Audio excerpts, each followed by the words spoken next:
toasting, joking too. Sipping and roasting is what we do. Light 'em up, drink 'em down. Whiskey and cigars all around.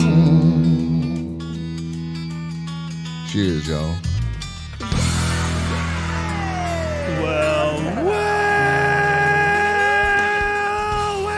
That's a party, folks. That's what it sounds like. Welcome, ladies and gentlemen, to this fine radio program, podcast, and video extravaganza known internationally as the world-famous Smokin' and Toastin'. We are so excited to be here today doing Smokin' and Toastin' show number 313.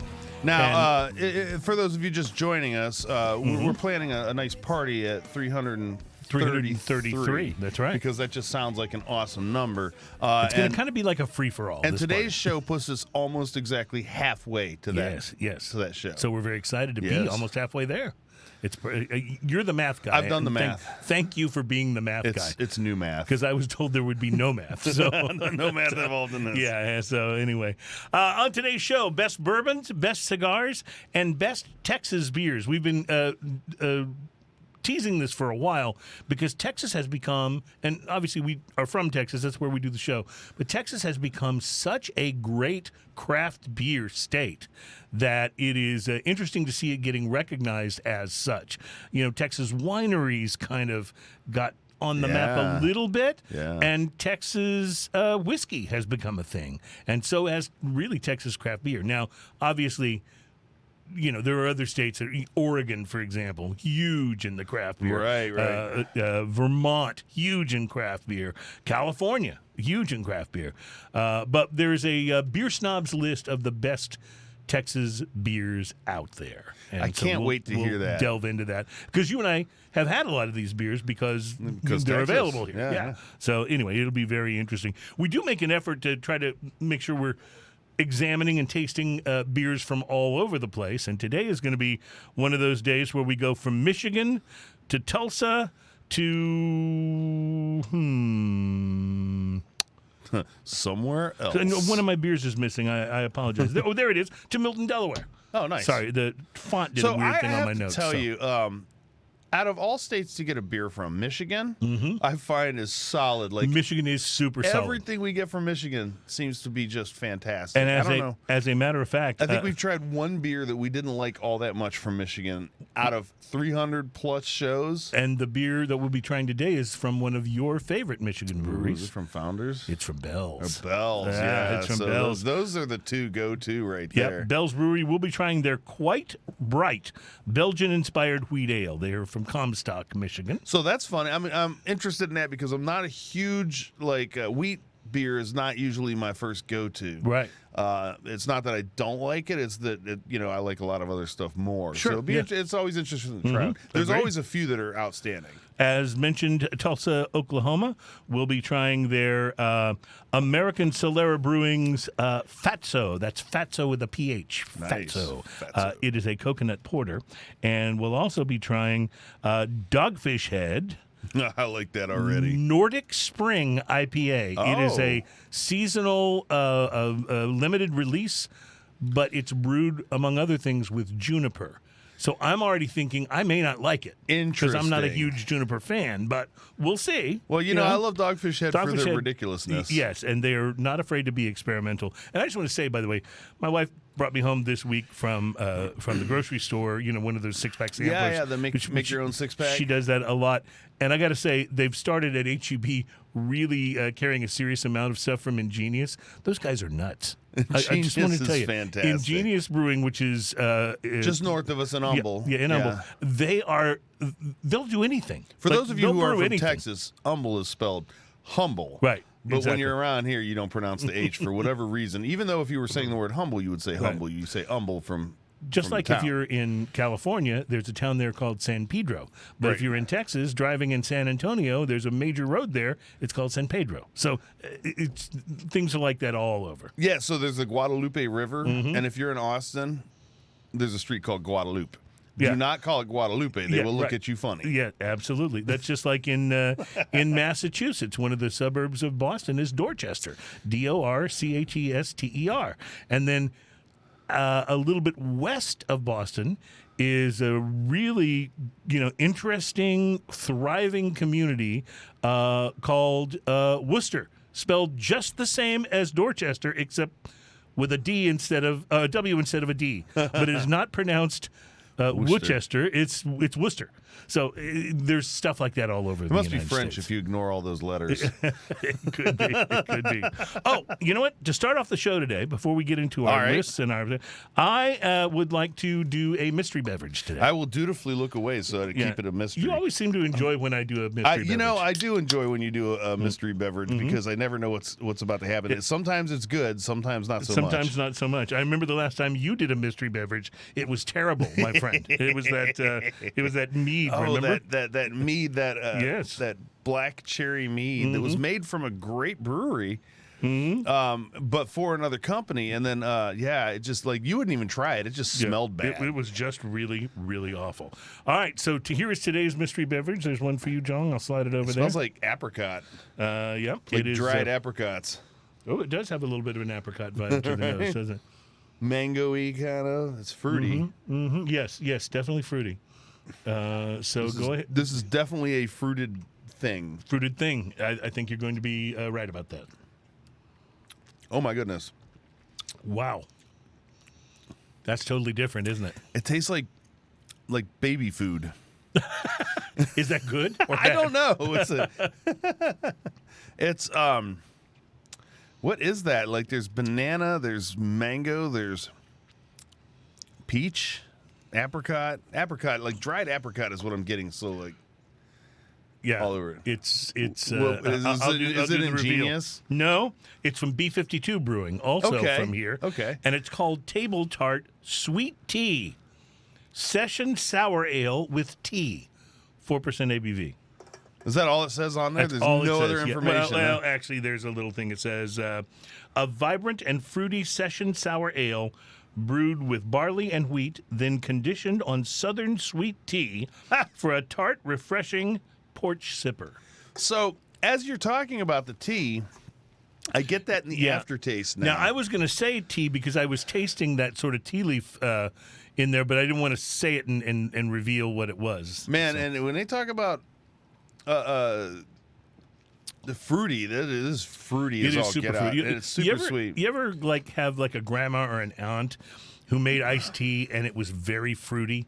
Like not just lemon. I didn't have that because all my peoples are from up north. So okay, they don't know what iced tea is. Not the sweet tea thing. and oddly enough, I don't do sweet tea generally at all. I just don't really. I prefer my tea just straight black I'm the tea. same way. I go unsweetened. Yeah, unsweetened tea. But the funny thing is, there's a couple of these tea drinks. Like Lagunitas made one. Yes, we had it on the show, and I really enjoy it. And it's tea, but it's also a little sweet.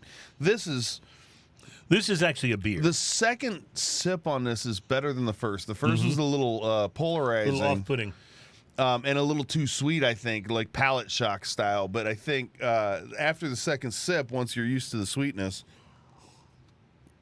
it's actually not so bad. Okay. Well, you enjoy it while I preview some of the things we're going to talk about on the program today. We have the Hot 100, the 100 biggest beers from 2022. We'll be talking best bourbons of 2022, and we'll be talking more. There's so many more. We got into the Cigar Aficionado list, their top 25. There's so many more lists out there, and they're kind of fun to go through. So that's why today's show will be best bourbons, best cigars, and best Texas beers. And of course, we will be bringing you the most popular segment on this show, which is a little something we do later on in the program called Drinking News. And today's Drinking News teaser headline: is that a live penguin in your pants? And we'll get to that. All right, so there we go. Excuse me, sir. Is that a penguin, or are you just happy to be here? So I want to say a quick thanks to Bill Chenault with Waterford Irish Whiskey. He was our guest last week. Oh, he was so fun. He had fun, too. He was another one of those guests who you could tell didn't quite know what to expect. He did say he'd watched a few episodes, but you could tell he didn't know quite what to expect. And by the end, he was like, this is great. We're drinking. Yes, we had a good old time. And man, I have to tell you, I've been beating up some of that Waterford all week. It's really good stuff. Yeah, so good. So nice. So with your Waterford whiskey, have you had the opportunity to enjoy any interesting cigars this week? Well, let me tell you about that, sir. Okay, please do. Because boy, did I. I went up to our studio's right around the corner from Casa de Monte Cristo, so it's so nice. So to they just get go a lot there. of business from us on yeah, show day. because I just stopped there on the way here, and then I can finish my cigar, and it's 5 minutes from there to here, Right. even with traffic most of the time. And I absolutely love that, and plus the guys over there are so nice. So I stopped by today and poked my head in, and I found a couple interesting brand new cigars. So one of them I picked up was the Rocky Patel Edge 20th anniversary. I hadn't tried that one. That's not what the review's about. Okay. The other one I picked up was just in too. It came out a month ago, I think. But it's the Drew Estate M81 Blackened. Blackened. So Blackened this is the cigar from Metallica. Right. Yeah, so this is the cigar that Metallica did with Drew Estate. Yes. Right. Yeah. So let me just go ahead and read this because I'll give you some information going on here. Okay. Please do. This was the Robusto, the 5x50. The wrapper is a Mexican San Andreas Maduro. The binder is a Connecticut River Valley broadleaf Maduro, and the filler is Nicaragua Maduro and Pennsylvania broadleaf Maduro. So this is from a few different places And a few different Maduros. and it's all Maduro. Yeah. Well, makes sense. Blackened, right? Yes. The appearance on this rich dark chocolate color, narrow blackened band. The footer is black with brass colored lettering, M81 Maduro to the core, it says. Leathery to the touch, very few veins, and slightly oily, very firm feel. The pre-light sniff on this rich earth coffee fermented hay. The pre-light draw, I used a punch. It had a light draw. Chocolate and coffee, just dominated this thing. Absolutely. So I think you probably have some kind of idea how this review is going to go. But go ahead and count the Metallica references in here, okay? Okay, here we go. This The is initial Ian's, light. Ian's creative reviews. Here we go. Give me fuel, give me Give fire. me fuel, give me fire, give me a light for my cigar. Okay. Maduro Madness, rich earth, dark roast coffee, dark chocolate, grainy black pepper, and a kiss of cayenne right off the bat. The first third of this, which we will refer to as set one. Okay. This is all the hits. Welcome home to this all Maduro collaboration from James Hetfield from Metallica, Rob Dietrich, who took over the distilling after the Whistle Dave Pig Pickerel passed. And then Jonathan Drew. So jumping into the fire with a battery of rich Maduro notes, including Unforgiven Coffee, Harvester of Chocolate, Ride the Pepper, and To Live is to Cedar. Oh, my God. Oh, it gets worse. Does it? How could it? The retrohale is Trapped Under Earth, Creeping Pepper, and Solid Ash, Perfect Burn. Okay. By the way, that should be, if you ever do an autobiography, that's what it should be called. Solid Ash, Perfect Burn. Solid Ash, Perfect The Ian Barry story. The second set, Master of Pepper and the Coffee That Should Not Be, kick off the set. Oh, my God. Master of Pepper and the Coffee That Should Not Be kick off the set, followed by Chocolate Messiah and Holier Than Cedar. Retrohale is Unforgiven, Part 2, Coffee, The Pepper Within, and Fight Fire with Cedar. Solid Ash, Perfect Burn. Set 3, the frayed ends of leather and cedar load up with no remorse. Yeah, I went there. Yeah. Unforgiven, Part 3, Coffee, and Chocolate for All. That's good. That's Carry good. through to the end as my cigar fades to ash. The retrohale is Of Earth and Man, For Whom the Coffee Tolls, and Through the Pepper. My gosh. Solid Ash, Perfect Burn. The ticket price for this show was $9.45. That's not too bad. Actually, that's right in the wheelhouse there. I give it a solid 6. This was a great cigar. It was a lot of fun, and I had a blast. You notice I didn't use a whole lot of references from the later albums because I'm early Metallica fan, but that was fun to write. Did I miss Ride the Lightning? Did you have that one in there somewhere? I didn't do Ride the Lightning. There's some songs from Ride the Lightning. Yeah, I kind of couldn't work that one in there. Okay, I understand. I was waiting. Also, I wanted to see. I thought about Ride the Pepper, but I thought Through the Pepper was fun. Yeah, Through the Pepper is good. Through the Pepper was good. Well, that was one of your more creative things, which I will now follow up with a very bland and mundane cigar report. Actually, it wasn't bland or mundane at all, the cigar that I smoked. It was the Rocky Patel DBS Robusto. This is one of the I've been eyeballing that thing. All right, that thing's expensive. It is. The Rocky Patel DBS line, which was released late last year, has been described as a next-level cigar, for whatever that means. I mean, that can be a pretty tough thing to live up to. It's beautiful, if you think about it. Yeah, but Rocky's been doing some great blending work these days, so I was very curious to see how this one would smoke. DBS stands for Double Broadleaf Selection. The blend uses Honduran and Nicaraguan broadleaf filler, rolled inside a double binder, one of which is Nicaraguan, and the other is a USA Pennsylvania broadleaf. It's all wrapped in a chocolate brown Mexican San Andres wrapper and dressed in what may be one of the most majestic combination of cigar bands I've ever seen. I mean, and he's got some pretty cigars. Oh, I know. But this one is really... He's got the edge, which has no band on it or a band at the foot. It's very austere looking. Right, all the way to this, which is honestly, it's one of the nicest cigar band presentations. But remember I've ever how seen. pretty the 20th anniversary and the 15th even was very, very pretty. Absolutely, a lot of the stuff he's come out with has gotten more and more elaborate in terms of the packaging. Yeah. But what he's done though is he's kept the quality of the cigars high enough that it never felt gimmicky. Right. You know, they never felt like, oh, it's just the packaging. It's not really the cigar. So anyway, this cigar is not a fat Robusto. It's a 5.5 by 50, but it's really gorgeous. It smells great. Chocolate and leather on the pre-light sniff as well as on the cold draw. I used a punch and I lit the DBS expecting a powerful Nicaraguan pepper blast based on all of this powerful tobacco that's in here that is rolled with. And I didn't really get one. There was a little kick, but more of a Nicaraguan pepper suggestion than a blast. But that's not to say there wasn't flavor right off the bat. Not a Nicaraguan pepper waft. Yeah, a waft. I couldn't remember the word we used last week. NPW, yes. NPW. I'll remember that next time. But it's not to say there wasn't flavor right off the bat, because there was a deep chocolate, almost like a chocolate brownie sort of a vibe, was the first note that I got, followed by earth and black pepper. Nice quantity of smoke and excellent burn from the very beginning. By the second third, nutmeg joined the band. It wanted to play bass, but that spot was taken by the deep chocolate, so it got to play the tambourine. Oh, all right. Auxiliary percussion's good. Sorry if that was confusing. I was trying to do one of Ian's really creative reviews, and it just didn't really work, did it? You know, didn't really work.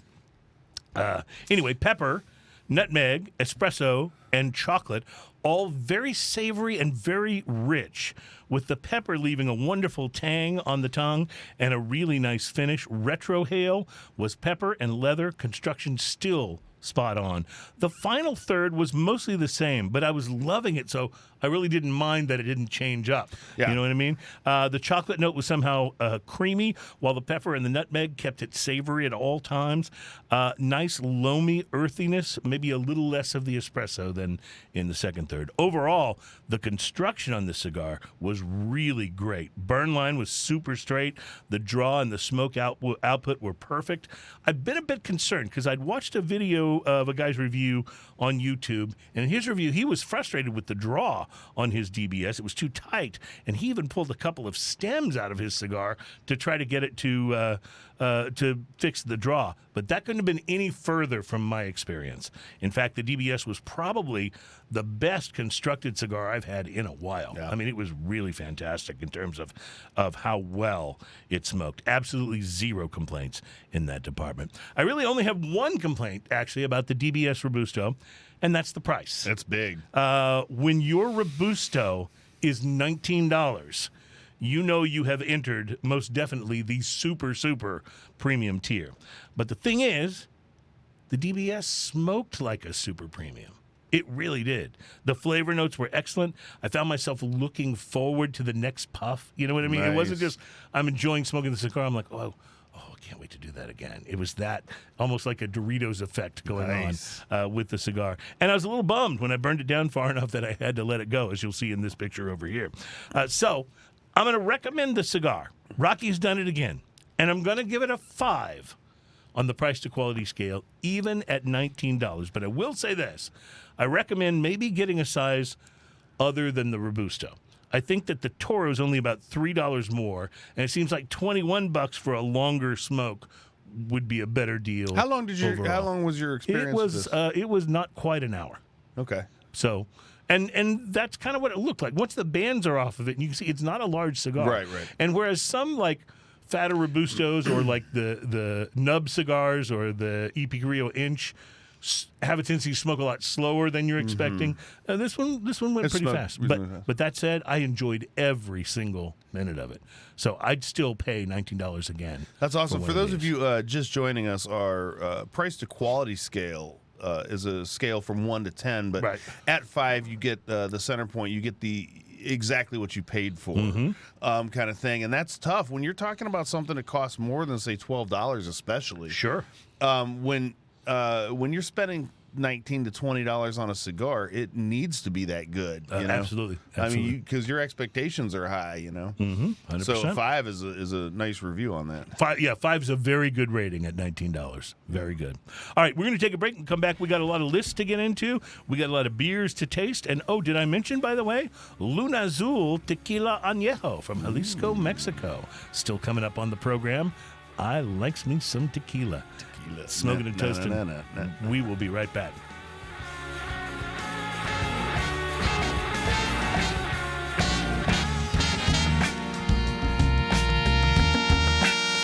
Welcome back. Smoking and toasting. I love the bass line on that. It's just such a groovy little bass line. Yes. Yeah, it is very good. Very good. Well, welcome back to the show.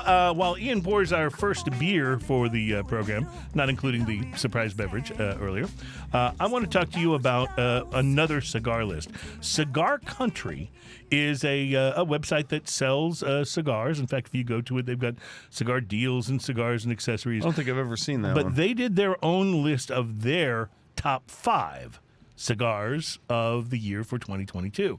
And I mentioned this earlier. We did our top cigars, yours and mine, and we did the list from Cigar Aficionado. But there's so many other lists, and we haven't quite gotten to as many of them because we've had some interesting guests and stuff. So today, while we don't have a guest that we'd be ignoring while we read the list, let me go over this list for you. Their number 5 was, and I really want to try this. I haven't had it.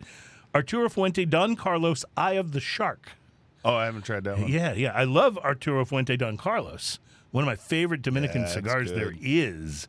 But Eye of the Shark I have not tried. They say it's named in honor of its legendary creator and Fuente family patriarch, Don Carlos Fuente.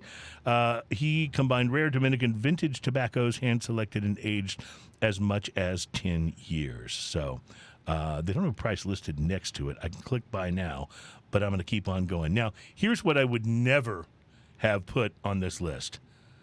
The CAO Flavors Sampler came in at number 4. Now, That's a top 5 list? Yeah. Are they just talking about what sells? I don't know, but I can't believe that this made the list. How does that get on the same list as Don Carlos? Maybe it's about what sells the best. I don't know. Because their number 3 was La Flor Dominicana Chapter 2, and their number 2 is La Flor Dominicana Chapter 1. So, again, I just went and found a bunch of lists, but I thought their number 1 was interesting, and it's what kind of drew me into the list, because their number 1 was the Andalusian Bull. Now, what's interesting is that's also La Flor Dominicana. That's LFD, yeah. So they've got 3 La Flor Dominicanas on here, but I have actually not tried the Chapter 1 or the Chapter 2. I haven't either, but I have. You gave me an Andalusian Bull, and it was outstanding, dude. Awesome, That was just one of the better cigars I've ever had. But it was the number 1 cigar of 2016 in Cigar Aficionado. And so I don't know what is up with Cigar Country, but Listen, if you're in a cigar shop and you happen to see that they have an Andalusian Bull, buy it, because they're a little hard to come by and they're pricey. Usually, I think $18-ish, between 18 and 20. I don't know. Prices go up crazy. So, and if for some reason you decide that you don't like it, just send it to me. Yes, that's right. Ian will take it. And off it will. your hands. It will fulfill its cigar destiny. It will not go to waste, so to speak. Yeah, yes, absolutely. So, just looking at this article, it says Cigar Country top 5 best cigars of 2022. So it doesn't sound like there's nothing in here that leads me to believe that it's the top 5 best selling. So I assume that in their shop they have a lot of Florida Americanas. I'm guessing probably so. Some Drew Estates. Yeah, probably so. And somebody. Anyway, I thought that was interesting. That's a very narrow list. Yes, that's way narrower than your list or mine right. for sure. And I thought our lists were narrow. Makes me feel all over the place. It's only like what we've tried, right? So speaking of what we've tried, this is a new beer, I believe. It was new to me. It smells from Bell's, which is probably one of the top 10 most respected breweries around the country. Bell's is they're just solid. Quite Bright is the name of the beer. It is a Belgian-inspired wheat ale, and to be completely honest, that's about all they say. On the nose, it smells fruity. It's 5%, like banana kind of fruity, Mm-hmm. a little funky, and it smells a little sparkly. I don't know how else to describe that. It does smell a little like a wheat ale, though. I can get a little bit of that wheat got flavor. a little funk, yeah. Mm-hmm. So wheat has a funk in a good way. Funk like Bootsy Collins, like the funk of 40,000 years. Not funk like my dog after she's been out in the yard. By the way, my wife showed me a picture of your dog on Facebook. That is the cutest dog I've ever seen. She is pretty darn cute. Oh my God! It was one where she was laying on her back. I'll send a picture to Adam. You'll be able to see it right here. Okay, very good. That's Ian's new dog. Her name is Abby. Oh, yeah, I love Abby already. She's so cute. Yeah, no, this isn't like Abby after a walk in the No, funk in the best possible way, and wheat ales tend to have that. Tend to have a little bit of that funk. I haven't tried it yet. This is a Belgian-inspired wheat ale. The face I made was, this is pretty good. Oh. That's kind of not what I expected. Yeah. It's more Belgian than I expected, to be honest. You definitely get a little of that Belgian. Just like fruity and sweet. I want to eat me a pretzel type of vibe. Yeah, it's the fruity and the sweet, and it's got. I love the. What's weird is my glass foamed up pretty big when I poured mine. I poured mine a little too hard, but it's not that carbonated. Mm-mm. Like the bubbles are very small. I would just say they're very small, finer bubbles, like Topo Chico bubbles. Yeah, I mean very small. Like the carbonation almost doesn't come through much on the palate at all. I got to tell you, this is very drinkable. Man, if you like banana and wheat, so it almost is like a Hefeweizen in terms of the banana and wheat vibe, isn't it? Yeah. They don't call it that though. They There's just a call it a citrusy note on the back wheat ale. of it too. That's kind of towards the end of the palate. It's kind of got all kinds of flavor popping out in it, and that's interesting because one of my larger it's not a critique. One of the reasons I don't drink more Belgian-inspired ales and beers than I do is because even though I like them and I like the taste, they don't seem as complex to me. I love Belgian ales. Oh, I know you do, and I'm not saying anything against them. I was just saying one of the reasons I don't drink them more is they don't seem as complex as, say, a really good stout or an IPA. But this feels very complex to me. I'm getting all kinds of flavors. Yeah, there's a lot going on with this. It does say right here that, according to the Surgeon General, women should not drink alcoholic beverages during pregnancy because of the risk of birth defects. So that's about all the information. It's 5% alcohol by volume. It doesn't say much else, but Bell's kind of lets their. It's the same if you get a two-hearted ale. It doesn't tell you a story really. It just gives you a really quality IPA. This is weird. What's weird about it? So it has the government warning, the Surgeon General's warning, in a block area on here, and then the next little block says alcohol 5% by volume, period. Puerto Rico, do not litter. And then the next line says shelf life 6 months. That's interesting too. I like that they put the shelf life on there because sometimes you don't know. And wheat ales in general, like IPAs, you want to drink real fresh. Sure. Like, you want to go as fresh as possible on those. Mm-hmm. So, and it's fine to store beers and age them. That's kind of fun. But the way it is in the can is the way the brewer wanted you to try it. So, I recommend this. I think it's very good. It's really interesting. I might have to buy some more of this to do more research. Do more research, And if you want to compile the results of that research and talk about it on next week's show, be my guest, sir.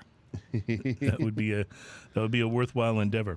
Going to go through another cigar list. This is one that appeared on Gear Patrol, list number 2. And in this particular case, they have divided them into categories and picked their best for each category. I'm liking this beer more and more as I drink it. It gets better and better, doesn't it? It's got it leaves such a great little fruity and weedy thing on the tongue. It's so good. The list of lists. The list of lists from Gear Patrol.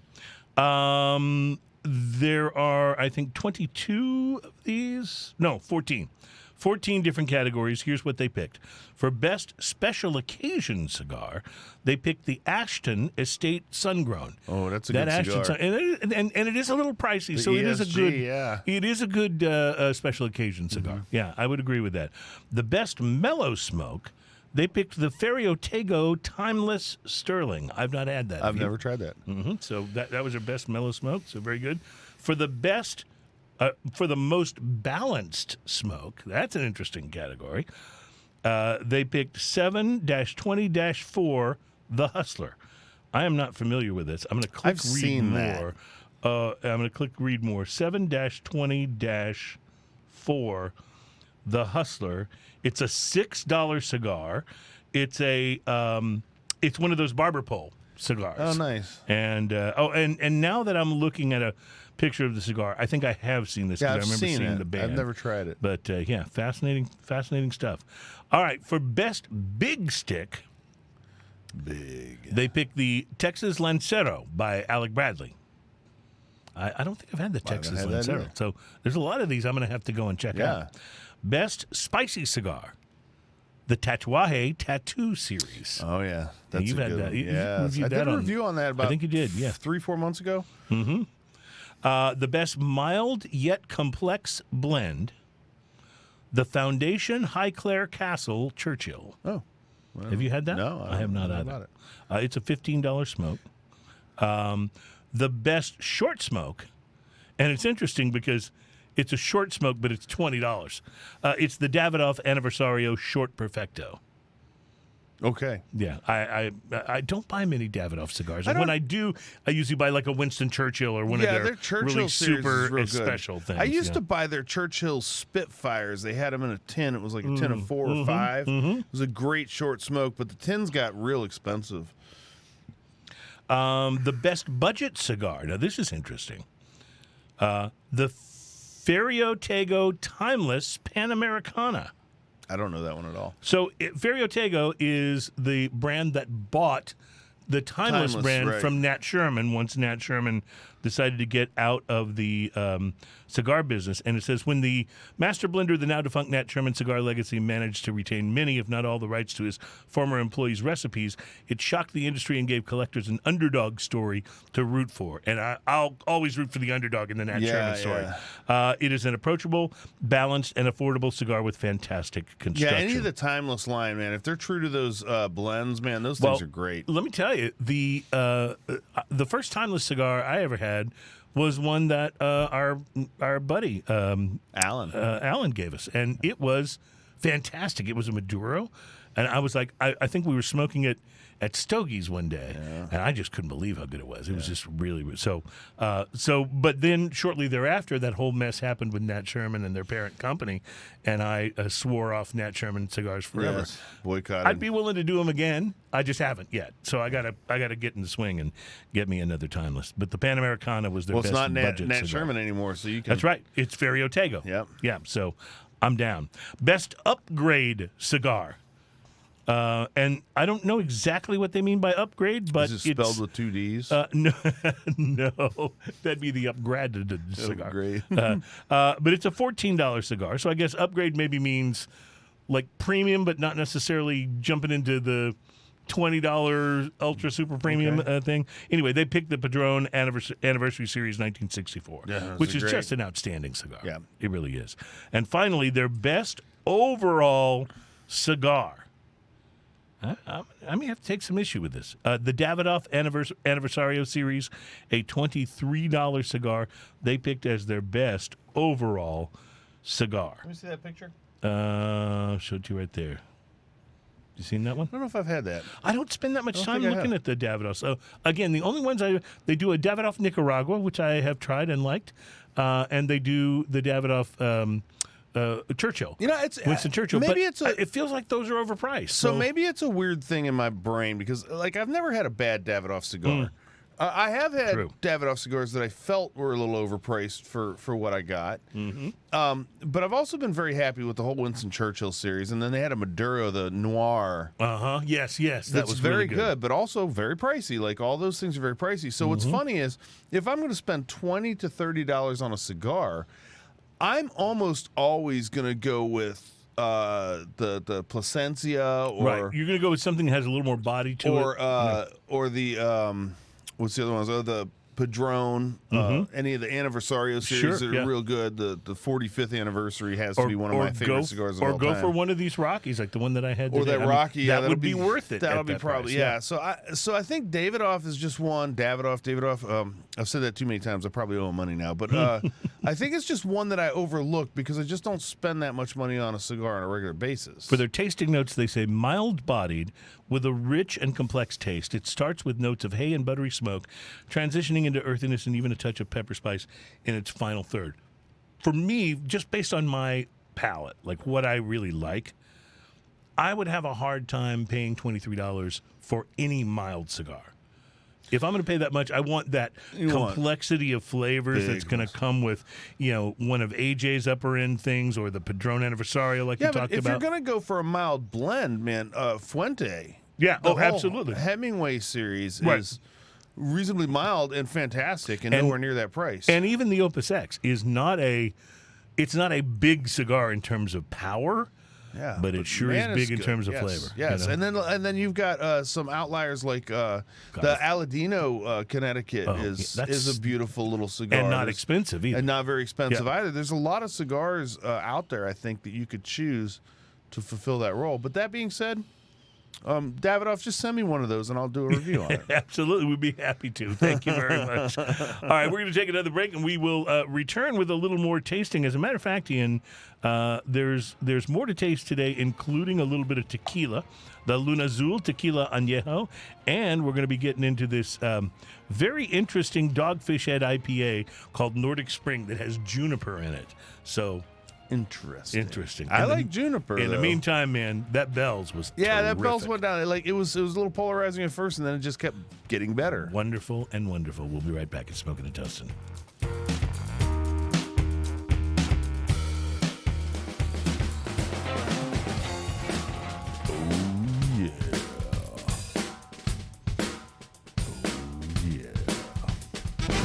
Welcome back at Smoking and Toasting. Our program is all about craft beer, fine spirits, and hand-rolled cigars. Ladies and gentlemen, this is show number 313. We made it. Halfway to 333.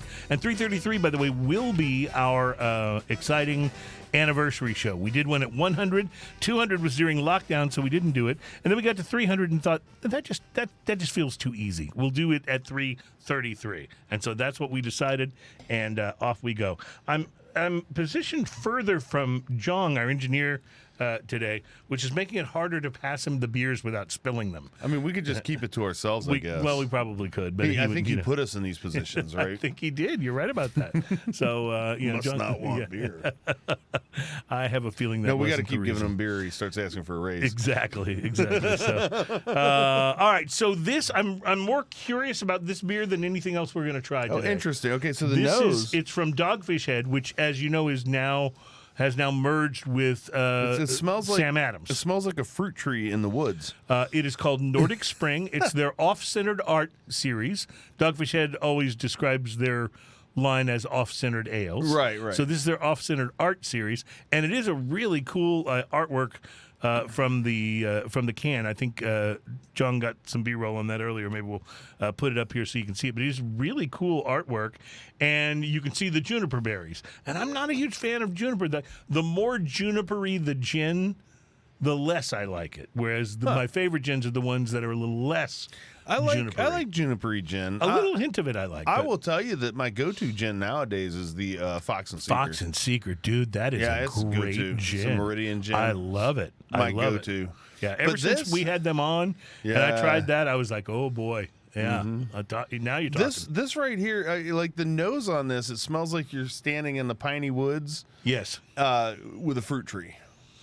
And yet it is not piney on the palate. It does have Well, it has a piney sharpness at the last moment before you swallow, but then it kind of goes away. It isn't resiny though. No, it's not resiny. It's not at all. It's Dogfish Head interesting. I'm going to tell you, I like this better than I expected It's hazy and a little thick. Yes, and I like that. There's enough citrus that it balances the juniper. Man, it really leaves the mouth watering in It kind of does. There's a definite sweet tart kind of way. A definite Doritos effect going on here with it wanting more. So it describes this as Dogfish Head Nordic Spring India Pale Ale brewed with orange peels, juniper, or orange peels, juniper needles, and juniper berries.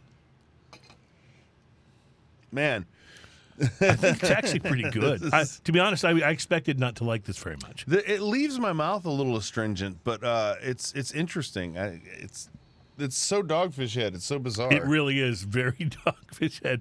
I love that the Boston Beer Company, which is Sam Adams' parent company, that merged with Dogfish Head last year.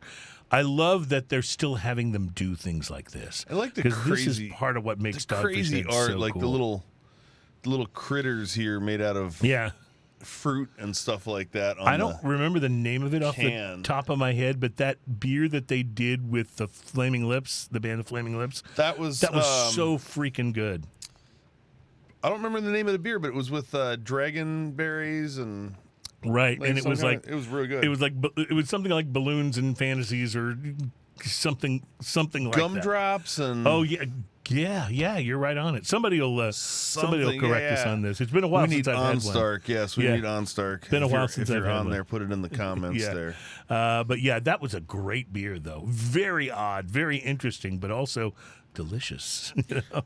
Man, I like this. I got to tell you, I want to give a shout out to both Bruce OnStark and Wiki Bryan. I miss those guys. We don't do the show live anymore, but hey, man, just want to say hi. We record it live, but it was always fun having those guys hanging in and offering their takes on things. So, all right, we've got to take a break, and we will come back. When we return, we're going to get into this list of the best Texas beers according to Beer Snobs. So I'm excited about breaking into this one. And we've yet to do best bourbons. We'll get to that as well. And drinking news will be coming up soon. It's Smoking and Toasting.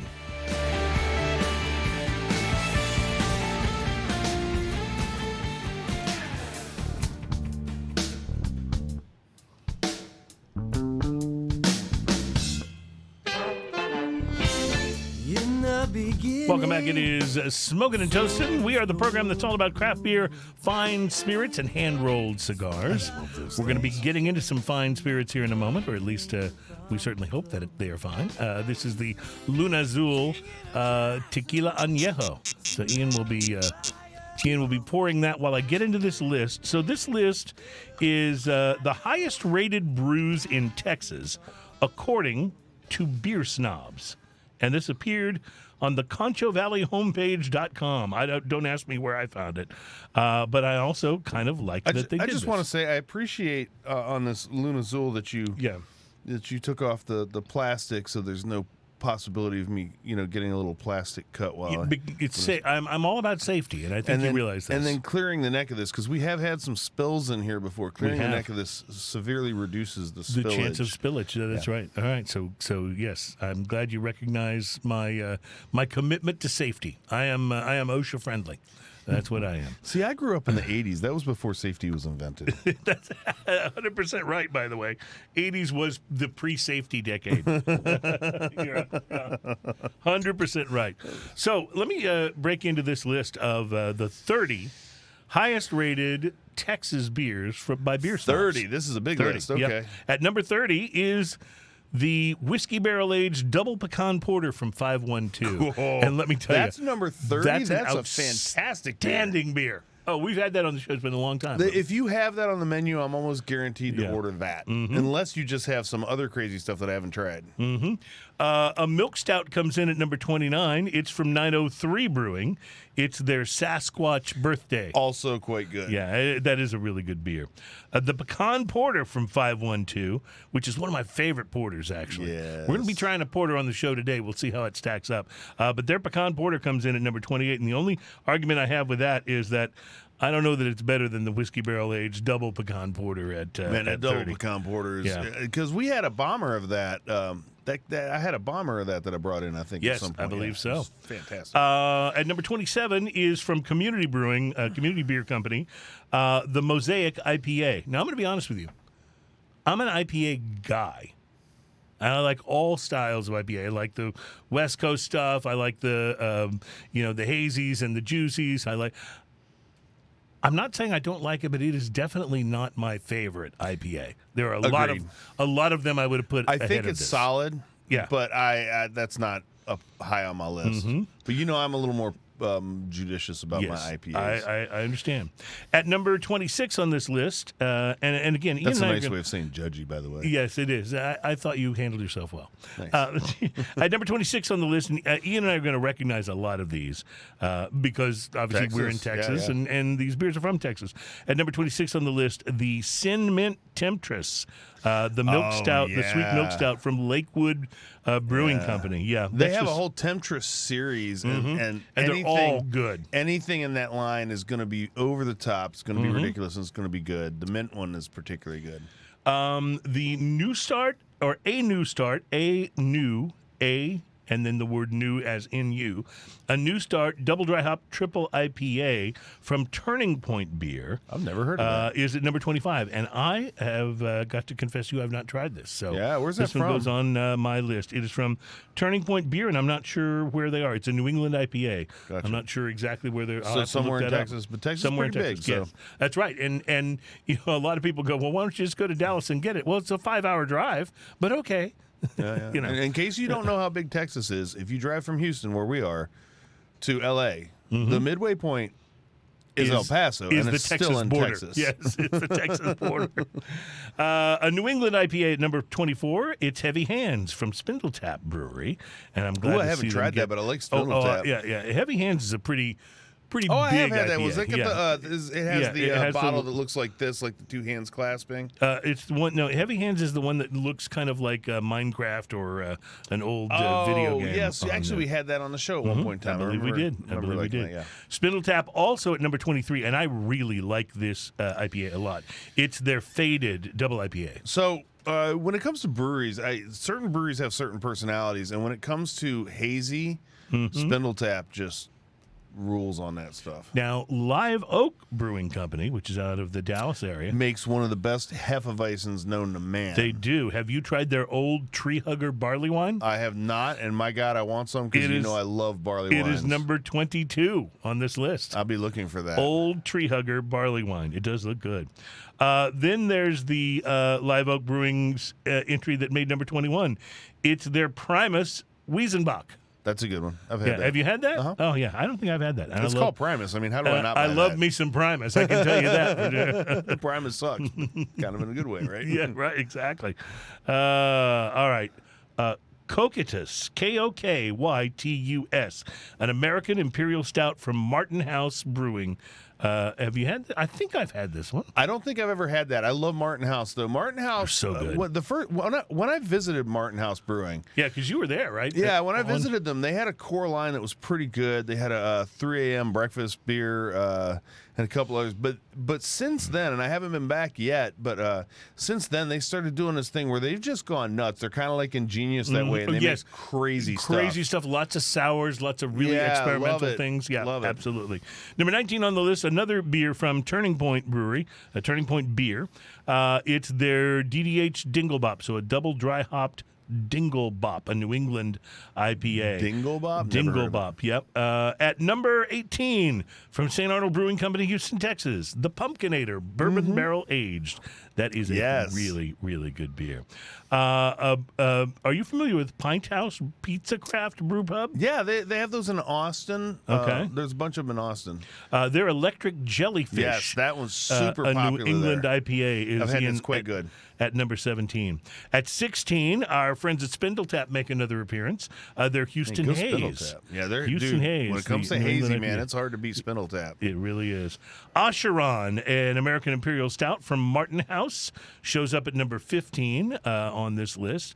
I don't think I've had a lot of Martin House beers. I do not think I've had that. I haven't had that. We'll have to take But they make so many crazy things, it's hard to even tell. At number 14, the regular Pumpkinator, also from St. Arnold. Quite good. And it's just really, it's a 10% ABV. The barrel age, though, is fantastic. Yeah. And the Pumpkinator, by the way, it's pretty nice to share a bomber or a couple bottles of that. Yes. But, man, the Pumpkinator does real well a couple years in the fridge. Oh. Like 2 years on that is the sweet spot, and it really mellows it out and makes it really fun.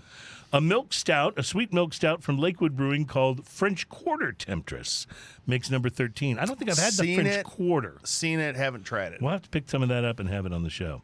Spindle Tap is back at number 12. Go Spindle Tap. With a New England IPA called Diamonds in My Mouth. Oh, right. Very interesting. Not on the soles of your shoes? Yeah, exactly.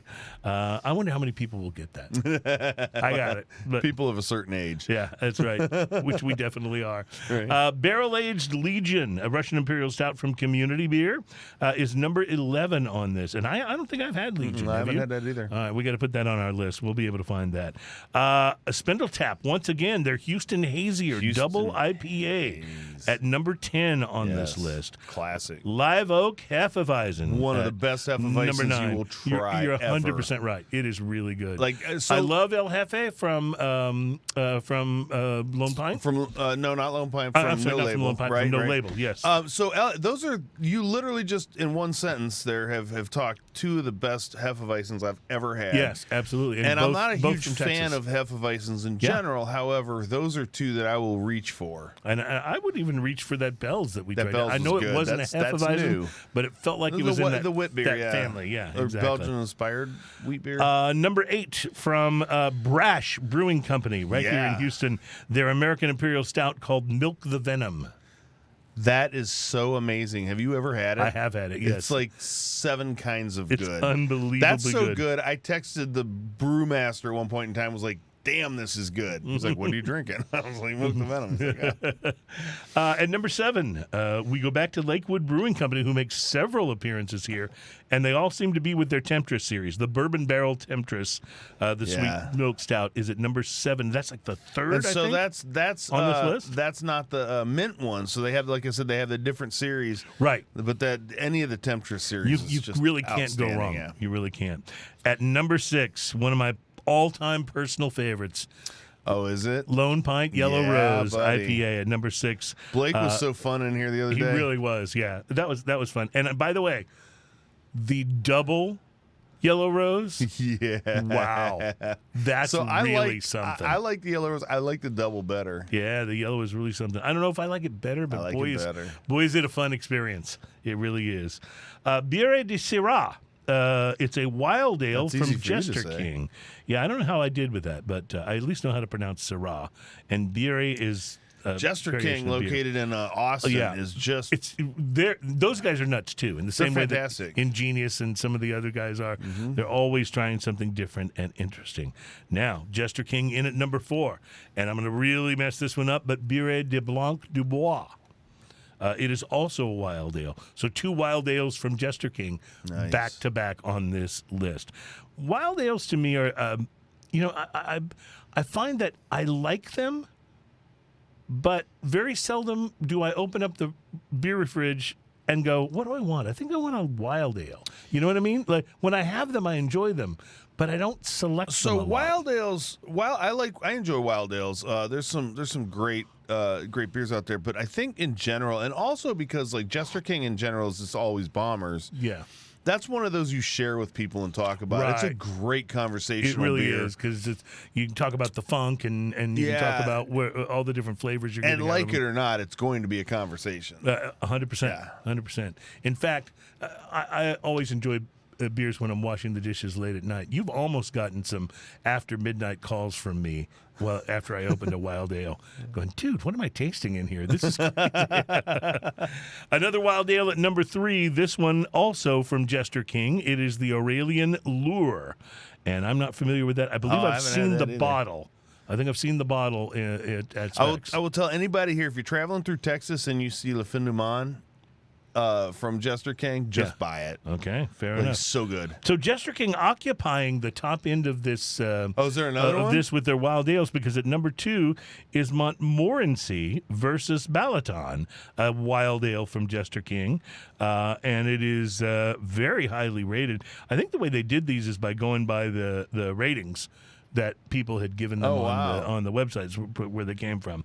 And rounding out the list, which is maybe why, because wild ale fans can be rabidly devoted. Yes. Rounding out the list, another wild ale from Jester King called Atrial Rubicite.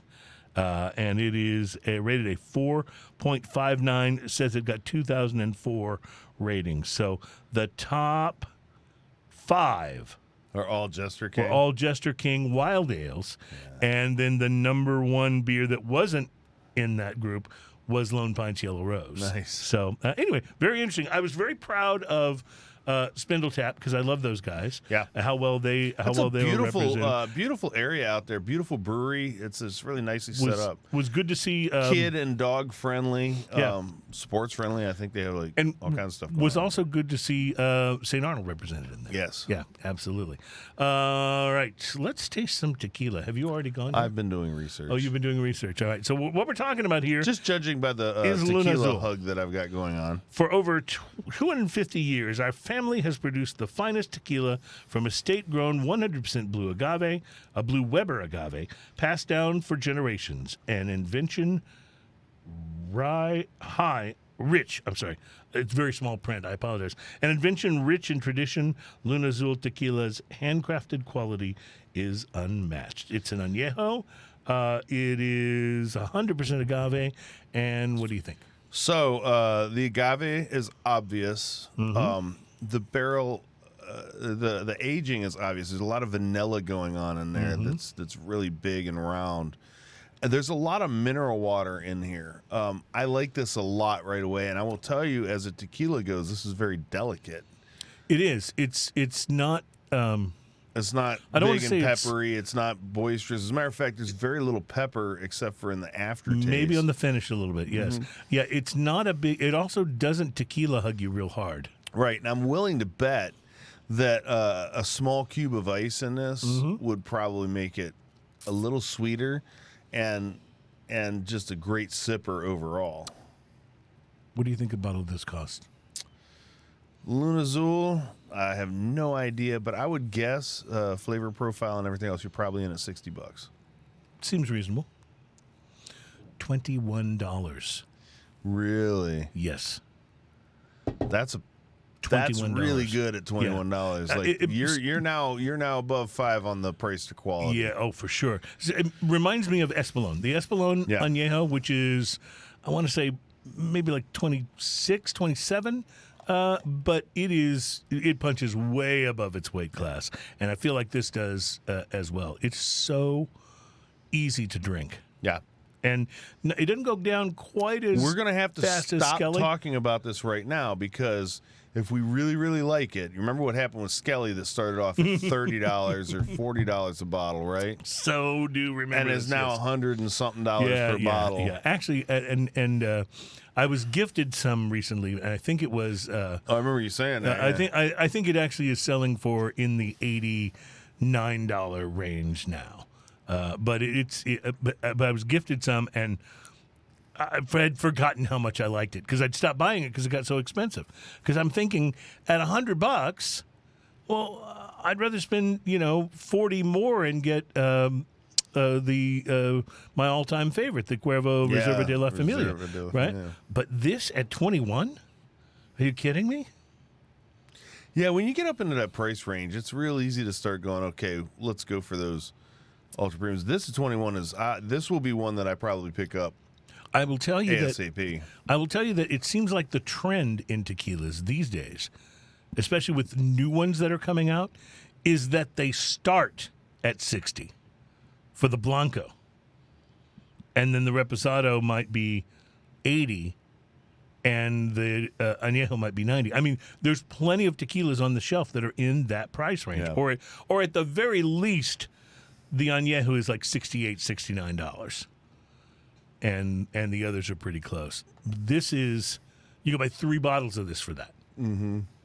I don't know. I gotta give it a hearty recommendation. Pretty good. Except I didn't really say hearty recommendation because then they will start charging more for it. But, right. This is the kind of good like in that price range like Isle of Fiji is. Mm-hmm. Like the Isle of Fiji rum, which is, and please, if you're listening to this show, don't tell anybody about the Isle of Fiji rum because at sub $30, doesn't even matter wherever you get it.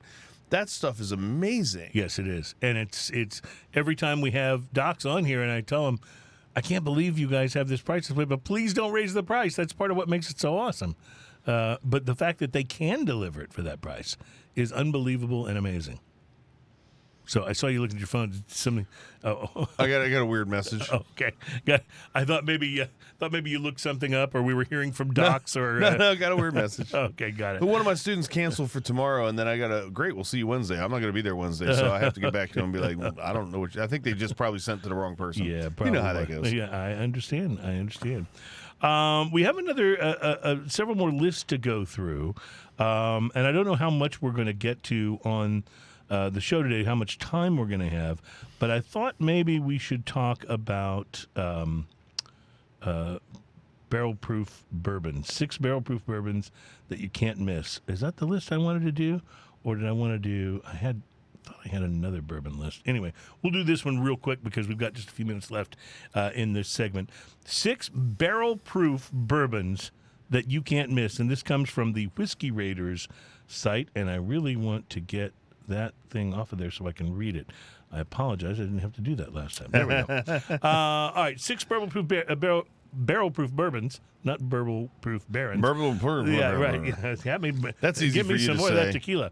Bullet Barrel Strength is the first one on the list. After a brief hiatus from the shelves, Bullet Barrel Strength is returning to the shelves I don't know that I've ever this tried fall. Bullet Barrel Strength. I love Bullet Bourbon, though. It's great. You know? Batches 1 through 6 sold in relatively rapid fashion back in 2018 to 2020, and batch 07 will apparently arrived just in time for the holidays. So you better. I have to look for it and see if I find it. I love the. It's amazing how much different a flavor it can be between like the 40% versus or 40 proof versus barrel proof. The next one on the list is Wild Turkey Rare Breed. Love that whiskey. Yeah, it's love that quickly whiskey. become a cult favorite among fans of the brand. And I have beyond. mowed through many bottles of that, and it's a fairly reasonable price, isn't it? Yes, 40-ish, I think. Yeah, I think 40 so. to 50-ish. Barrel Bourbon Batch 033. It's hard to go wrong with barrel bourbon. Yeah. But here's the thing: no 2 bottles are ever the same. Right? No, that's 100% true. Ever. Yeah. And they all look exactly the same. So that's a funny one. It carries an age statement of 5 years old, but contains components aged up to 9 years, distilled in Tennessee, Kentucky, and Indiana. Typically, brands leave off age statements entirely when there's a range of distillate ages, since the age of a whiskey can only reflect the youngest in the blend, but Barrel remains committed to including as much info as it's able to. Maker's Mark Cask Strength is on this list. Probably the best deal going in whiskey right now, they say, providing you one of the best wheated bourbons at high proof for under $60 just about anywhere you look. Now, I have a bottle. We were doing, I think it was when we did the whiskey sniff. But I got given a bottle with just a little bit in it at the end of the night from the rep from Maker's Mark. And it was one of these, cask strength. I got to tell you, it was really good. Yeah, it was really buddy. good. I found myself wishing there'd been a little more to it. And finally on the list I is see. Is that Booker's. little book? Oh, Booker's. This is just regular Booker's, but Booker's is good. even though this has become harder to find year after year, has become more expensive year after year, it's still hard not to appreciate just how much flavor can be packed into a single bottle of whiskey. It's not the oldest whiskey in this list, but it's hard to pin it as anything but the most flavorful. And then there's Larceny. Finally, Larceny Barrel Proof. Are you a fan of Larceny? I like Larceny. Yeah. It's not one I reach for a lot, but I like it. Yeah.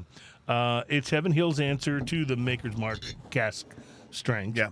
And it's it's trickier to track down than Maker's Mark, but they put in more oak and spice, leading to a more balanced profile, according to this review. But anyway, those are all some pretty good whiskeys.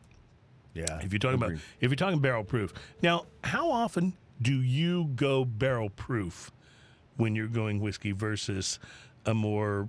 If there are two whiskeys easier side by ABV. side and one is barrel proof, I will always go barrel proof, 100%. All right, so let me phrase the question another way then. You're at home, you got your whiskey collection there, you're going to have a cigar and some whiskey. About what % of the time are you going the higher ABV, barrel proof level versus just something like an Elijah Craig or a Buffalo Trace or something more in Good question. So Buffalo Trace, Buffalo Trace is a go-to for me. That's a great whiskey. Elijah Craig is also a go-to whiskey for me. So if I want a whiskey, I'm not thinking about. Those are ones I'll pour. Weller is another one, like 100%. I will pour those as I'm going to go out and light the fire on the grill kind of thing, Right. But most of my other bottles are generally overproof. I would probably in the 60 to 75%. Most of my other bottles are overproof.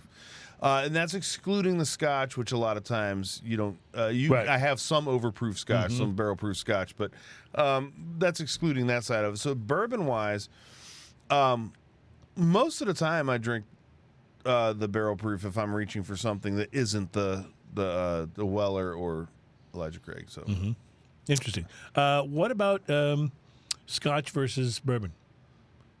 How often? What percentage of your whiskey drinking is bourbon? Would you say? So recently, I mean like the last 2 to 3 years, I've flipped to drinking more bourbon than Scotch. It used to be the other way around. Yeah, I think I would agree with that. By the way, and I've gone more bourbon than Scotch. So I would probably say 70% bourbon now, and then the Scotch is when I want to kind of treat myself or have a little something different. That's interesting. So that's it. And every once in a while, there's that little sliver, like on the pie chart. This is the little sliver that I go to my peated shelf, and I go, oh man, I just want something over the top, You want to get a little crazy. Yeah, and I have a quarter cask. Lafrague that's barreled at 46%. How long has that lasted? Like, how long have you had it? I think about 3 or 4 years. Maybe. Yeah, that seems right. Like that's not something you just mow through a lot of times. Absolutely. Yeah. I gotta go home and have some more of that Lafrague. Yeah. Well, I have an Ardbeg that gets beat up pretty good, but that's real peaty, Yeah. And that's like when someone like, I like peat. Oh yeah, here, try this.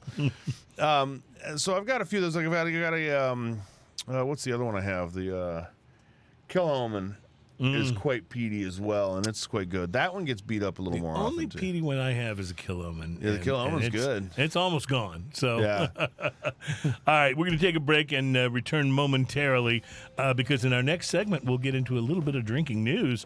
Our drinking news teaser headline for this show is that a live penguin in your pants? We'll be right back. It's Smoking and Toasting. I love that idea.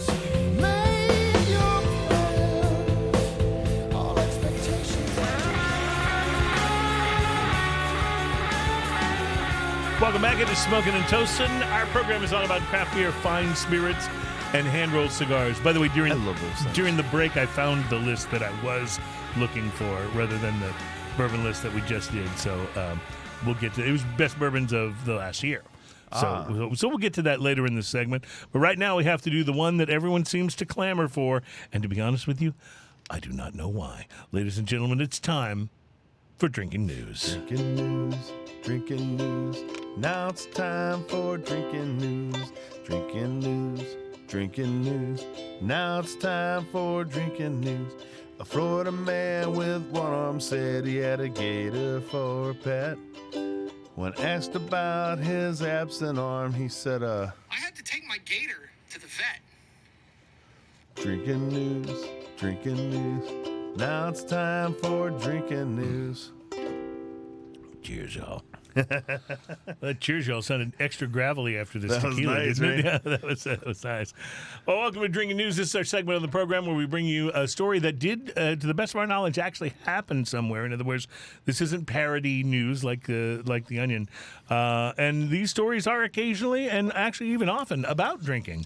But even when they're not, they're always stories that are best consumed when you've been drinking. And so today's drinking news has me being very pensive, very thoughtful. As a self-described animal lover, and I know many of you are, right?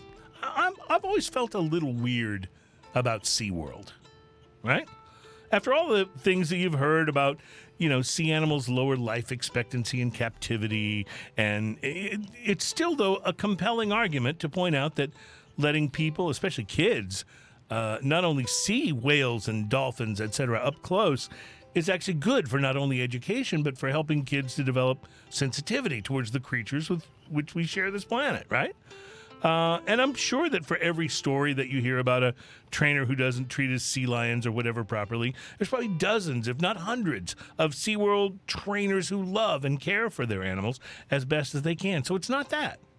What really bothers me about SeaWorld is that you go to SeaWorld, you buy your ticket, you pay to get in, and then you walk around looking at all the marine life, learning new respect for it, learning how unique and important every one of these creatures is. You walk around, you work up an appetite from all that walking, so you make your way to the in-park cafes and you munch down on fish and chips, or a fried fish sandwich, or conch fritters. It's kind of like going to see the big bears at the zoo and then stopping by the zoo snack bar for a nice hot treat of grizzly on a stick. You know what I mean? It just doesn't seem right somehow.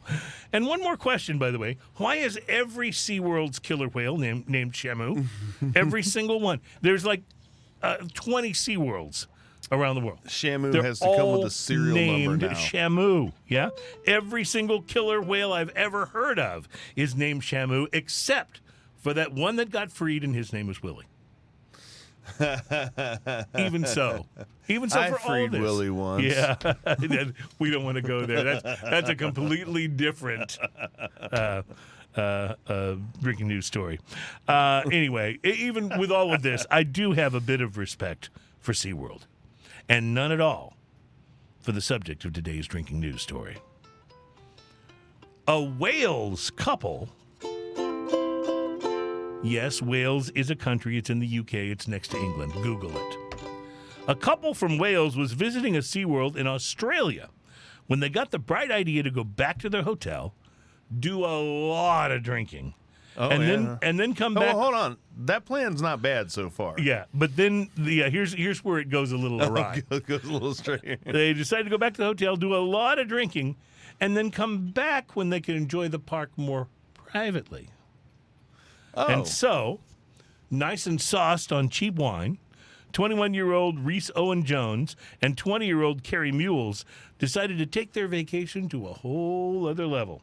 Wonder which box of wine they were drinking. They came back after closing time and managed to break in to the SeaWorld Down Under and found that they had the park to themselves. Jones and Mules, which sounds like a bad Pauly Shore movie, doesn't it? Jones and Mules left a trail of destruction in their wake inside Fishneyland as they vandalized the park, jumped in and swam around with the dolphins, and set off a fire extinguisher in the shark tank. That's a good idea. Yeah. Wow. And then after having their fun, the couple decided to commemorate their SeaWorld romp by taking home a souvenir. And what a souvenir it was. Oh, no. They took with them a real, live, black and white penguin named Dirk. When they woke up in their hotel room the next morning, hungover and confused, the pair tried their incompetent best to care for Dirk. They put him in the shower. They fed him scraps of food. They even gave him one of those $45 bags of Famous Amos chocolate chip cookies from the minibar. But as they began to sober up... Whose net weight, by the way, is 0.5 ounces. Exactly. But as they began to sober up, they realized that maybe taking a live penguin had not been their finest decision. It's not exactly like you can stuff him under your clothes and take him on the plane back to Wales. Hey, is that a live penguin in your pants? Or are you just happy to see me? So hold on a second. So the best part of this is, right, like, they got away with it. Yeah. They broke in. They got away with it. But that's the definition of a white elephant right there. Like, exactly. Oh, crap. Exactly. What do we do with this now? And now you can imagine they're sitting there thinking, okay, we got to take it back, but how do we get it back without getting caught yet again. Exactly. So, and what I love about this whole thing is it gives me the chance to very legitimately utter this sentence. Hey, is that a live penguin in your pants, or are you just happy to see me? Right? I mean, when else do you get to say that? So even though they were substantially less drunk than when they'd snatched the poor animal, their idea for what to do about it was not exactly brilliant either.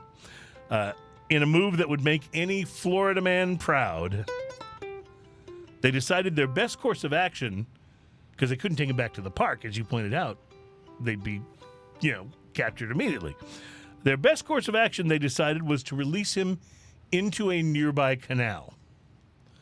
Problem was, they were spotted by locals as they bumbled around trying to wrangle poor Dirk out of their rental car, which now, by the way, smelled distinctly of anchovies. Australian police arrived because good old Dirk put up a fight. Australian police arrived and they took Jones and Mule to the final destination of their Aussie vacation, a walkabout at the jail down under. They were eventually released after they were each fined 1,000 Australian dollars and sent home in disgrace. Fortunately, Dirk was rescued and returned to SeaWorld unharmed, except for displaying a new and rather voracious appetite for Famous Amos cookies. So, what have we learned here? If you want to swim with the dolphins, SeaWorld Australia is not the best place. If you want a souvenir, just go with one of their stuffed penguins or a dolphin T-shirt or anything that doesn't eat anchovies and mini bar cookies, right? Reporting live from the snack bar at SeaWorld, where that Shamu burger is actually looking really delicious. My name is Cruz, and that is your Drinking news. Now it's time for drinking news. Cheers, y'all. I had to actually swallow the tequila. I was savoring it, and I was like, "Oh, I got to say cheers, y'all." So Good tequila. swallowed it. It really is. It's and it gets like most tequila, it gets better and better as you continue to drink it, and that's not just because of the alcohol involved. It's like the flavors get just better and better, and I absolutely dig it. So, Ian, we've got a porter to try here, and I am also going to read you the list now of what I had intended to read earlier and couldn't find it. I found it during the break. It is the list from Yahoo Finance because, quite frankly, if you want to know about bourbon, that's where you go, is Yahoo Finance. Yeah. Commercials, Yahoo. Yeah. Remember those? Remember when Yahoo was actually something somebody used? Yeah. I had a Yahoo email address at one time. I did too, actually, now that I think about it. Man, that was before everybody just gave up and went to Gmail. Anyway, most disciples of whiskey consider the below requirements to be the 5 commandments of bourbon, and then they list 4. It must be aged at least 2 years in charred white oak barrels. We agree with that. It must contain 51% corn mash. We agree with that. The in-barrel liquid must not exceed 125 proof to be considered bourbon. That's correct. And it must be bottled at least 80 proof.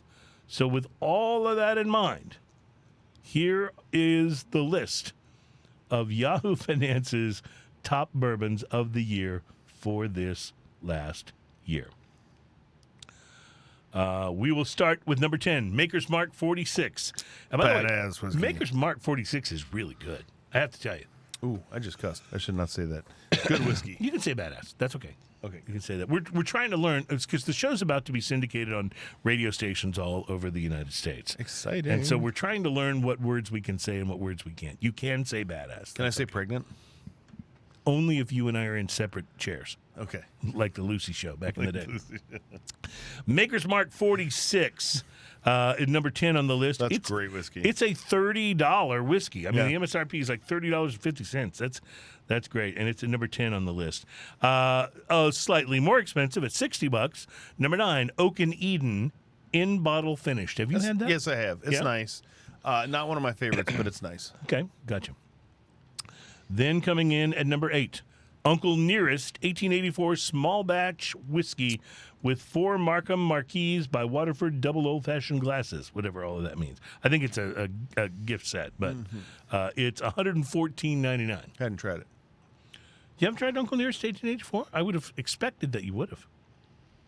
Fascinating. Have you tried number 7, Brothers Bond Original Cask Strength at $79.99? The picture here is of the brothers. It's not so much of the bottle. So, how about Fry Ranch straight bourbon whiskey? We talked about this a few weeks ago. I have not tried that. It made another list, I think. And number 5, Off Hours bourbon whiskey. It is a $46.99. No, actually, there's a bunch of on here that I haven't tried at all. Yep. How about Keeper's Heart Irish and Bourbon Whiskey? Nope. A Tale of Two Whiskeys. I don't think I've ever even seen that. That comes in on this list at number 4. Number 3, and I know you got this one, Four Roses Small Batch Select.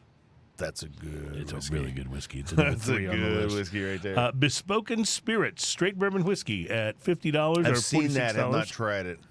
And number 1 on the list, Pappy Van Winkle's Family Reserve 20-year-old Kentucky Straight Bourbon Whiskey. Now, I know you got a bottle of this on your whiskey shelf because I know you coughed up the $5,131. If I had a bottle of that on my whiskey shelf, I would sell it and buy a lot of whiskey. Yeah. Yeah. I mean, that's as much as I would love to taste that. There's no way I could justify buying it. Like you said, sell it and buy a bunch of whiskey. Yeah, when I get to a point in my life where thousands of dollars don't mean that much, you know. Well, there is an audience for that. It's people who having that in their bar, that status. I'm not saying it isn't good. It's probably fantastic. Oh, I bet it's amazing. Yeah. But every Pappy Van Winkle I've tried is amazing. But is it $4,900 better? Listen. If I go into a store and I think, okay, I'm going to buy a whiskey today, I always have a budget of some sort in mind, right? And that budget, depending on the day, depending on when I got paid, those kind of things can vary.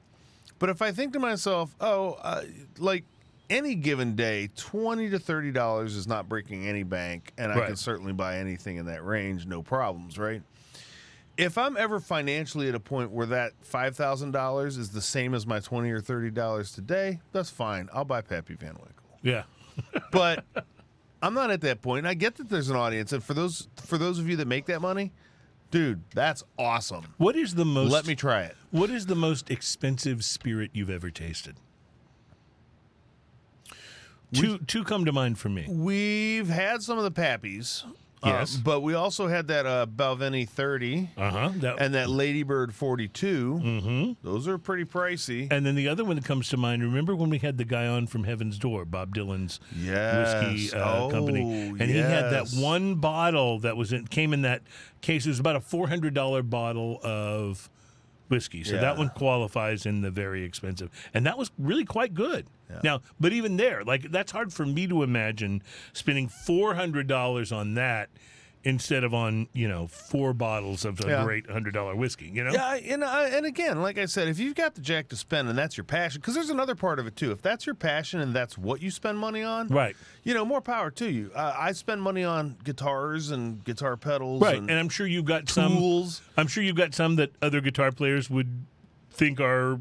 That's really lavish to spend that much on a guitar. Yes. Because you're a collector and a connoisseur of the instrument. Yeah, I don't have like over the top guitars that are just collector value. I have guitars that I play, and some of them are pretty expensive. Yeah.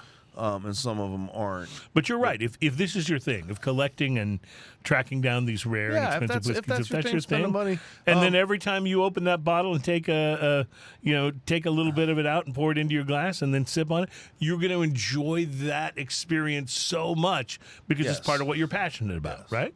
And if you are one of those people and you want to let me try it, I will certainly let you try either one of my handmade guitars. They can play your guitars, or one of my very expensive, very well set up guitars that I did myself. Yeah, well, yeah.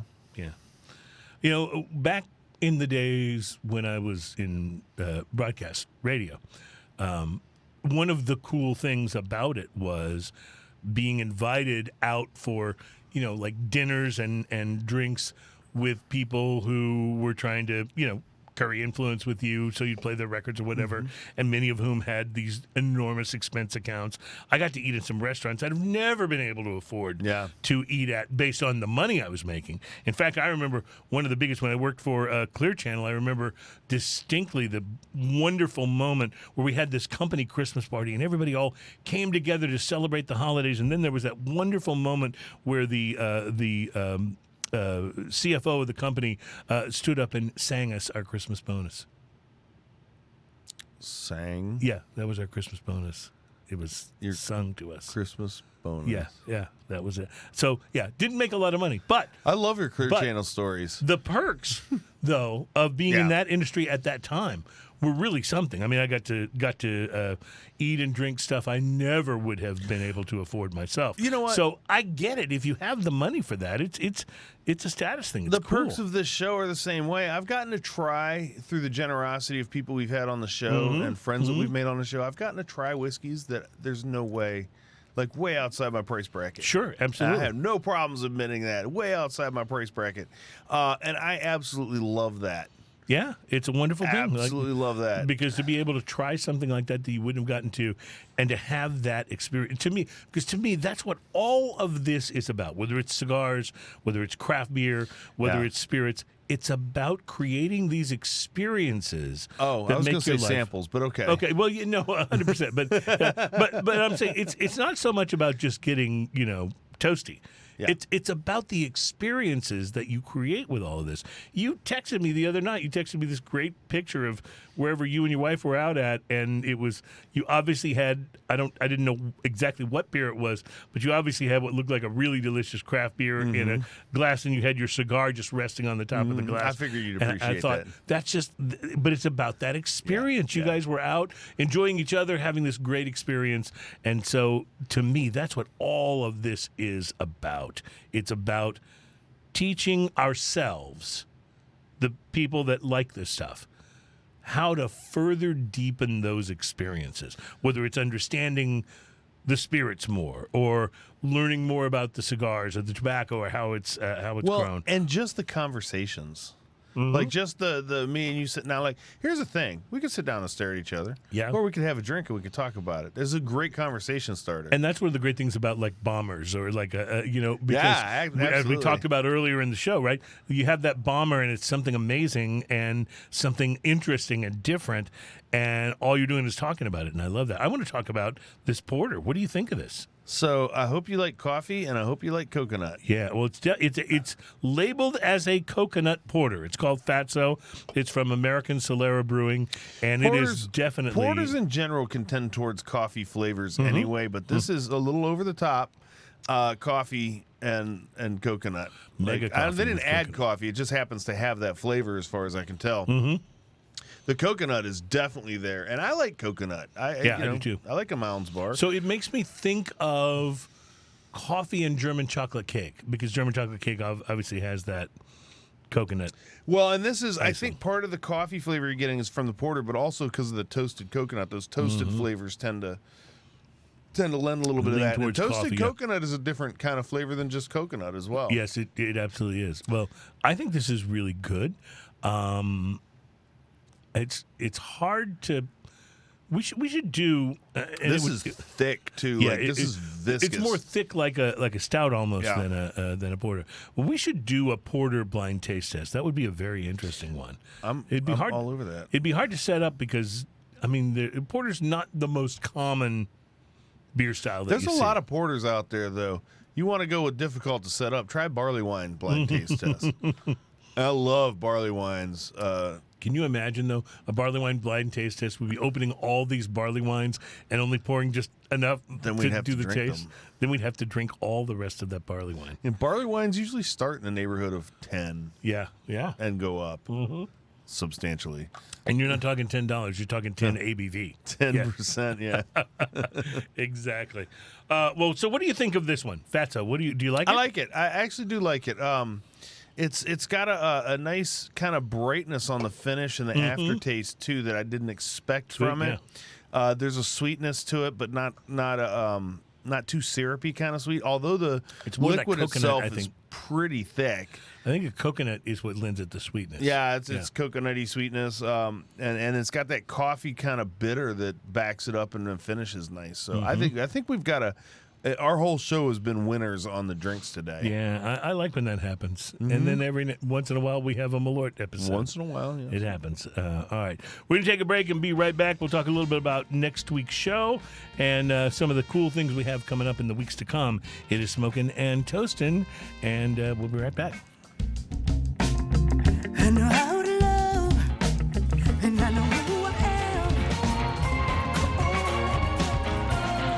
Welcome back. It's Smoking and Toasting, show number 313. Our program is all about craft beer, fine spirits, and hand-rolled cigars. We've been talking about best bourbons, best cigars, and best Texas beers today. And I will say, as two guys that live in Texas, I don't know if I could narrow down what I thought were my favorite Texas beers. There's just so many that I love from the state, and I'm so glad to see the state getting a little more recognition for some of the brewing innovation that happens here. So I don't know if you get this in other states, and again, chime in on comments if you're watching us on YouTube, or Facebook, either one. But I don't know if other states have what we have, where when you go into a liquor store here, and it doesn't matter whether it's Total Wine or Specs is a big one that we have here. Or an independent liquor store, there's always a Texas section. Right. And the Texas section can be pretty amazingly big. At Specs downtown, the Texas section is an entire aisle. Oh, yeah, both sides of the aisle. Both sides of the aisle, it's an entire aisle. Yeah, it's the awesome. same size, if not bigger, than the imported section. And it's the same size as the all other beers section. Right, yeah, because the Specs downtown, this is where I usually shop. There's a whole aisle that's Texas. There's a whole aisle that's imports. And then there's a whole aisle that's kind of like everything else. You know, and then a whole Dogfish-Head aisle that's bombers. Yeah, right, yeah, and that's a fun aisle, too. Or those kind of you buy one. Yeah, that's a fun aisle, It is a too. beautiful place, by the way. And you know what else I love about it? What's that? I love that the macro beer section in the cooler seems to be getting smaller. It's all the way in the corner. Yeah, seems to be getting smaller. It is the smaller section. It's the smallest section of beer. Because, well, here's the deal. Like, when you go shop for beer, you don't go shop, like, and I'm talking about, like, go look around shopping for macro brew. Right. You go grab look your around thing shopping and go. So and you then don't get need, a Budweiser, yeah. You don't need a lot of selection. You just need stock. to know where to get it. Yeah, and exactly. you go grab it and you go. But when you appreciate beer that's not macro brew, that's when you shop and you wander around, you look at all the labels and all that stuff. By the way, I wanted to cover this before we went. We talked on last week's show about how Fireball cinnamon whiskey is under fire? some pressure, some fire, because apparently their mini bottles, the airplane size bottles, do not actually contain any whiskey. Similarly, we found out this week that there is a distinct possibility that Michelob Ultra could be coming under fire for not including any beer. So we'll let you know. We'll keep you updated. We'll keep you updated on all of that. I watched a YouTube channel, and it was I think a British guy tasting American macro brews. Oh my God! I bet he was disgusted. And one of them was Michelob Ultra, and he was like, "This is just." I wish I could remember the video and the guy, but he was like, this is just water. This is like not even like, and he's blind tasting everything. It was hilarious. Yeah, I bet it was. A couple of things to watch out for. Next week's show, if all goes according to plan, will be a pipe show. It's been a long time since we've done a pipe show. Been a while. Our pipe shows seem to be very popular. And you have a very nice pipe. I do, and I'm really looking forward to smoking it next week with you.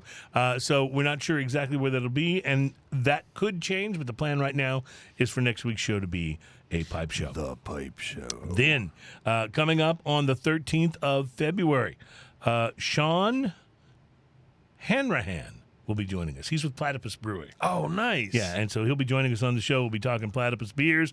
And then the following week, on the 20th of February, Abby Heim will join us. Abby is with Pink Boots. And I don't know everything about Pink Boots, but the one thing I do know about them is that they are very much about promoting women in craft beer. Awesome. So it ought to be great to drink some beers with Abby and talk a little bit about everything that is going on with Pink Boots, which I love. I love that whole name anyway, Pink Boots. So Ian, quite a show today. Lunazul. I mean, that was just absolutely outstanding. The Phatso, American Solera, pretty nice. Porter.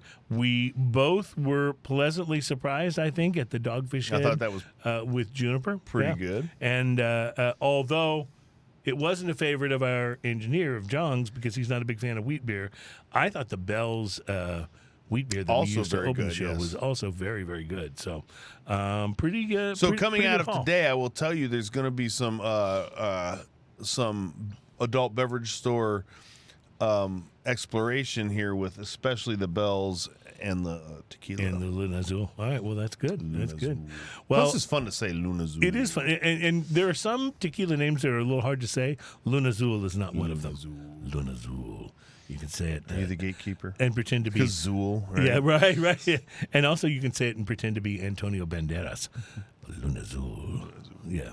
All right. Well, thank you, folks, so much for coming in and being a part of our program. We are Smoking and Toasting. More details coming up on how Smoking and Toasting will be heard soon on a broadcast radio station near you. It's like I'm going back to my old haunts and going back to broadcast radio. How fun. Awesome. All right. Have a great week, my friends. We love you, and we can't wait to share more drinks with you. And until then, cheers, y'all. Cheers, y'all. Good to you.